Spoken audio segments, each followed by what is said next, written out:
29-30 mart kunlari Farg'ona viloyatida Markaziy Osiyo davlatlari va Ozarbayjon do'stlik forumi tadbirlari o'tkazildi. Unda Qozog'iston, Qirg'iziston, Tojikiston, Turkmaniston va Ozarbayjondan kelgan olimlar, ekspertlar hamda rasmiy delegatlar ishtirok etdi. Mana 3 ta respublika, O'zbekiston, Qirg'iziston, Tojikiston mamlakatlari o'rtasida mana Farg'ona viloyatining 3 ta respublikaning tutashgan nuqtasida bugun mana do'stlik stellasi qurib bitkazilgan.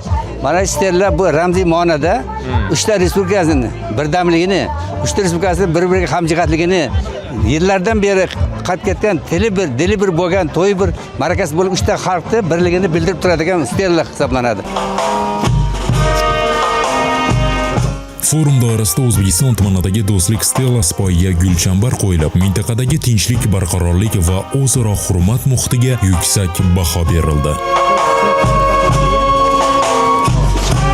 Azerbaycandan geldik. Azerbaycan'ın salamlarını getirdik. Men Ozarbayjon delegatsiyasi nomidan forumda ishtirok etayotganimdan mamnunman. Do'stlik stellasi poyiga gul qo'yish marosimi O'zbekiston, Tojikiston va Qirg'iziston xalqlari o'rtasidagi do'stlik va hamjihatlikning yorqin ifodasi bo'ldi. Mazkur forum mintaqaviy hamkorlikni yanada mustahkamlashga xizmat qiladi. Ozarbayjon bu kabi tashabbuslarni qo'llab-quvvatlaydi. Do'stlik stellasi 2025-yil 31-mart kuni Tojikiston Respublikasining Xo'jand shahrida o'tkazilgan oliy darajadagi tadbir doirasida O'zbekiston, Tojikiston va Qirg'iziston davlat rahbarlari tomonidan tantanali ravishda ochilgan edi. Bu voqea uch davlat o'rtasidagi do'stona munosabatlar va o'zaro ishonchning yangi bosqichga ko'tarilganining yorqin ifodasiga aylandi.